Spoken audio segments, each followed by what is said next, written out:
Sobat Maestro yang dikasih Tuhan, kita berjumpa lagi pada hari ini, pada tanggal 18 Juli tahun 2021 dalam acara Maestro Golden Moment. Dan pada hari ini kita akan bersama-sama kembali merenungkan firman Tuhan dengan tema hidup yang berbela rasa. Karena banyak orang yang di sekitar kehidupan kita yang perlu kita bisa bela rasakan dalam hidup kita, sehingga mereka boleh mengalami ada damai dan sukacita serta kekuatan dari Tuhan.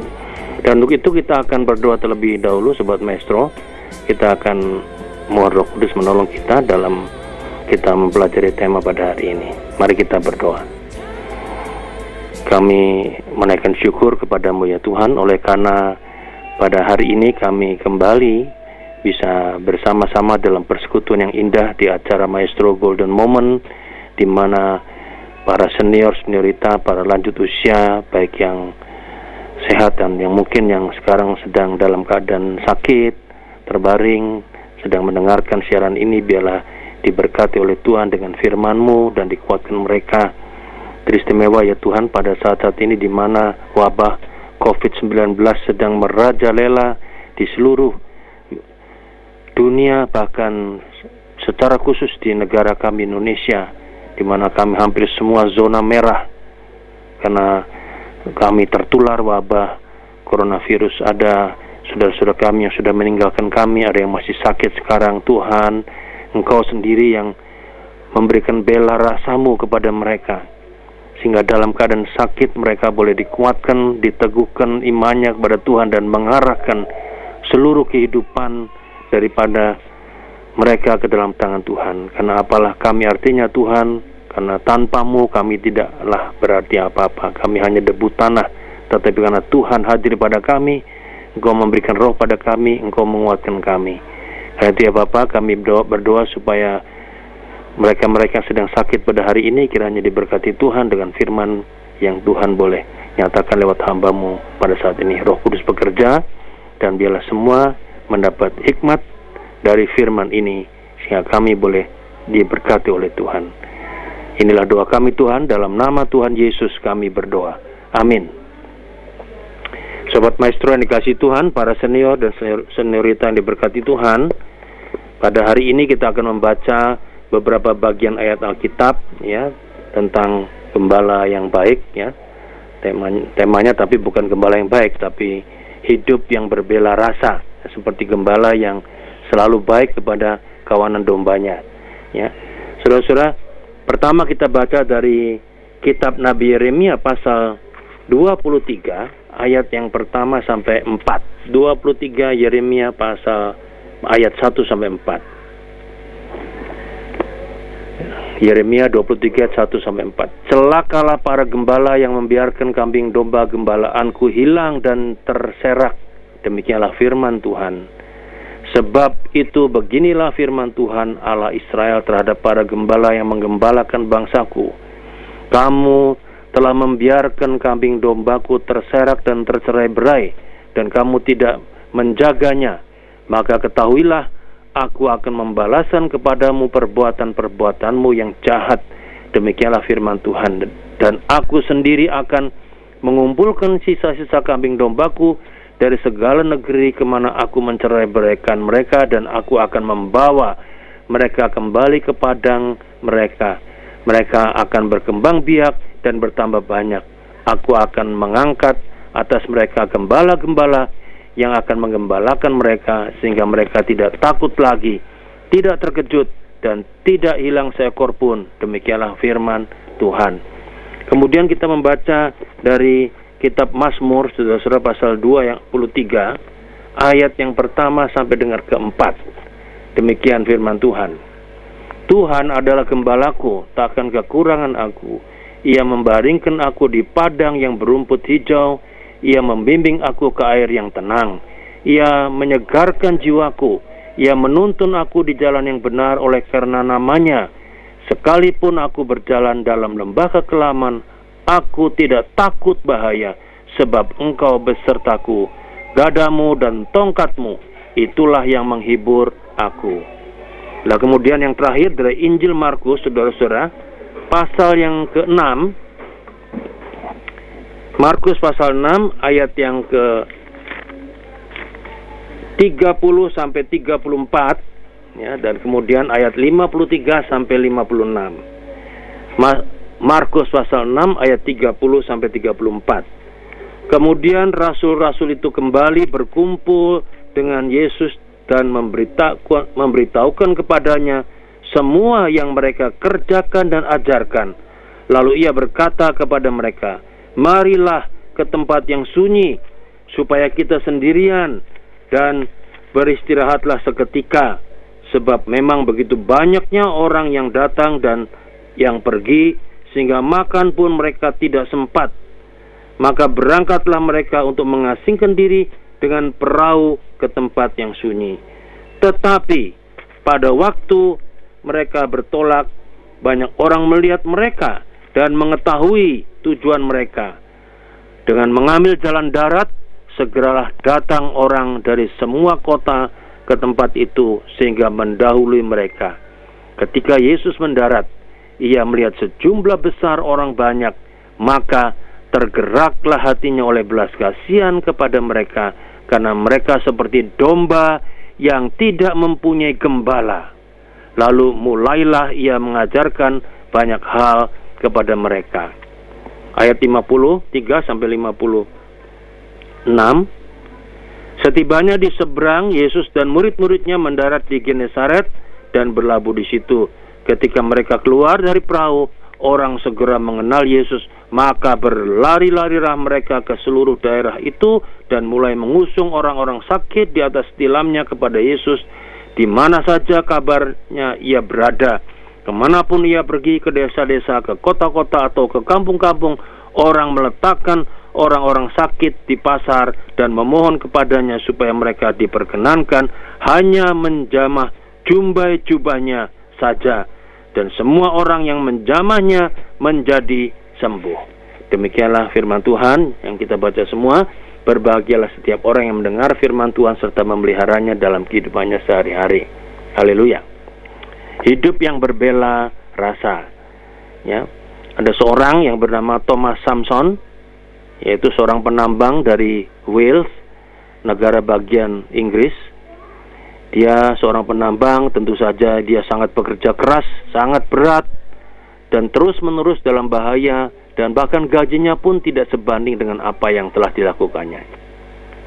Hingga pada suatu kali, atasannya bermaksud memindahkan Thomas Samson ke bagian kantor yang tentu saja lebih nyaman dan dengan penghasilan yang lebih besar dibandingkan jika ia berada di bagian penambangan. Namun, apa yang dilakukan Thomas dengan tawaran yang sangat baik itu?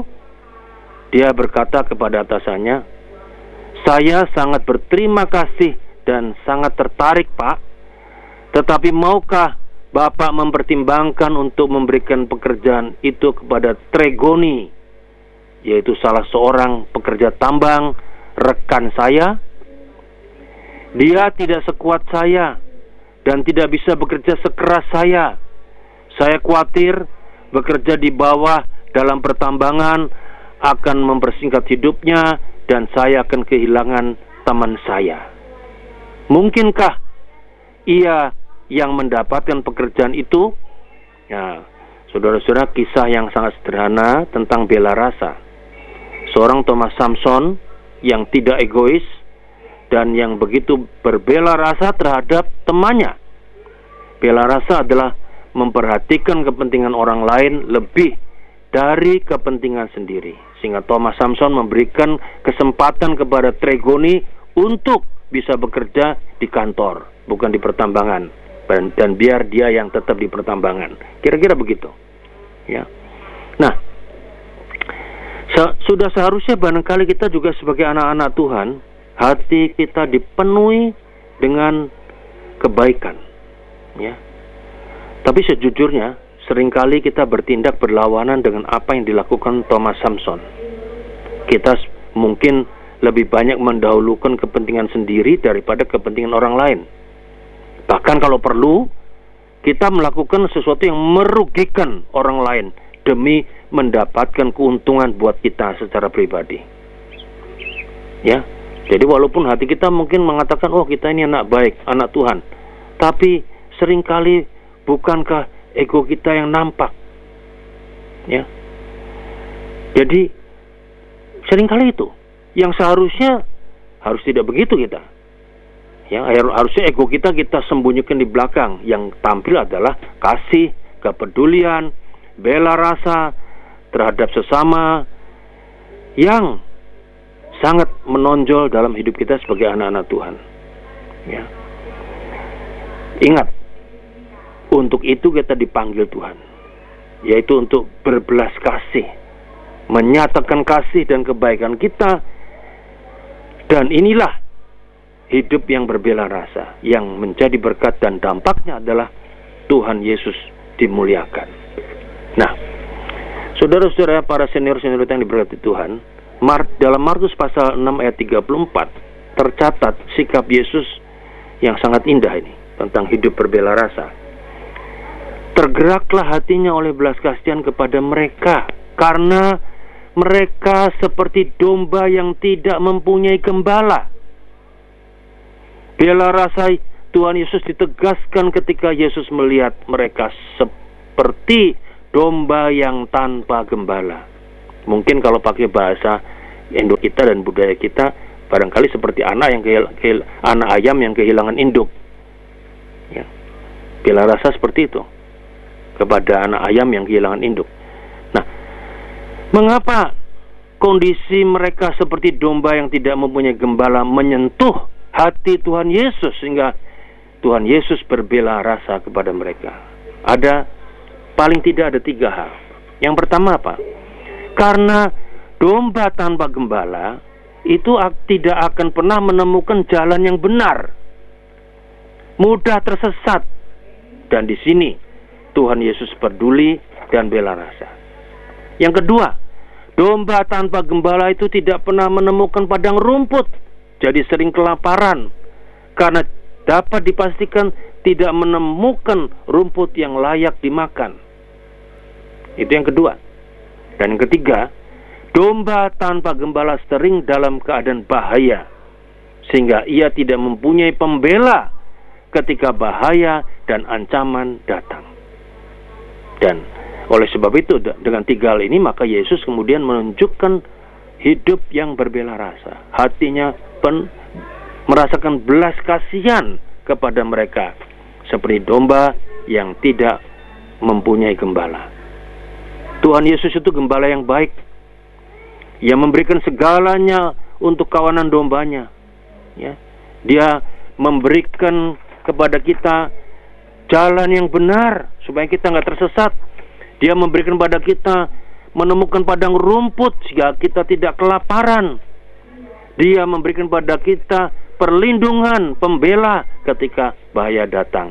Dan bahkan dikatakan sebagai gembala yang baik, di situ kita melihat dalam ayat 4 bahwa Tuhan Yesus itu menyertai kita sekalipun kita ada dalam lembah bayang-bayang kematian.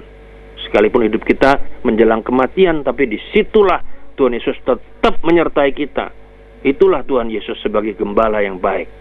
Ya, dan ini berbeda dengan gembala-gembala para pemimpin dan nabi-nabi istana di negara Israel waktu itu, yang digambarkan dalam kitab Nabi Yeremia pasal 23 ayat 1-4 tadi, yang mengorbankan domba-domba, dalam hal ini rakyat jelata, hanya untuk kepentingan mereka.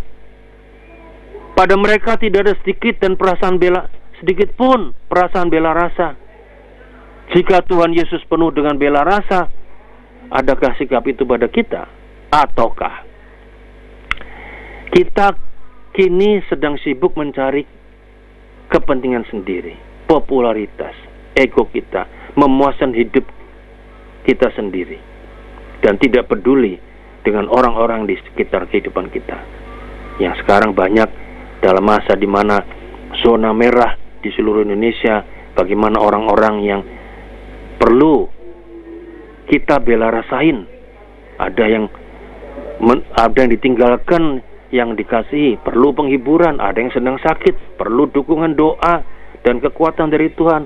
Ada yang mungkin sedang mengalami perasaan resah, ya, takut karena ada wabah seperti ini, sehingga kadang-kadang hidup jadi kacau, dan disitulah kita bisa menyatakan bela rasa kita. Bahkan juga ada orang-orang yang saat ini, terutama rakyat jelata, yang kehilangan banyak mata pencarian, sehingga disitulah memerlukan diakonia sosial dari kita sebagai rasa bela rasa kita kepada mereka. Nah, saudara-saudara, para senior-senior yang diberkati Tuhan, yang terutama dalam bela rasa adalah apa? Yaitu kepentingan kita kesampingkan dulu, tapi kepentingan orang lain kita kedepankan. Ya, dalam bacaan Injil tadi, Tuhan Yesus menempatkan diri sebagai gembala bagi banyak orang, di mana di situ menyediakan makanan jasmani melalui mujizat bagi lebih 5.000 orang, menyediakan makanan rohani melalui pengajarannya, sehingga menuntun orang-orang supaya nggak tersesat, tapi mereka ada di jalan yang benar. Kemudian memberi kekuatan bagi mereka yang sedang menderita, ya, yang sakit-sakit itu semua tadi kita baca apa? Disembuhkan, hanya menjamah jubahnya saja sembuh. Itu ya, kekuatan Tuhan Yesus. Mari kita lihat konteks mengapa untuk berbela rasa kita harus mengabaikan kepentingan diri sendiri. Dalam Markus 6 ayat 30, itu di ayat yang pertama Injil kita baca tadi, kemudian rasul-rasul itu kembali berkumpul dengan Yesus dan memberitahukan kepadanya semua yang mereka kerjakan dan ajarkan. Apa yang biasa kita harapkan dari atasan setelah melakukan tugas pekerjaan yang dipercayakan pada kita? Bukankah penghargaan dan pengakuan? Kenyataannya, setiap orang pasti akan senang bila hasil kerjanya dihargai. Di samping itu telah menjadi kebutuhan manusia untuk didengar. Dalam konteks kita, para murid sangat antusias menceritakan berbagai pengalaman dan keberhasilan mereka dalam mengerjakan tugas yang Tuhan Yesus percayakan kepada mereka.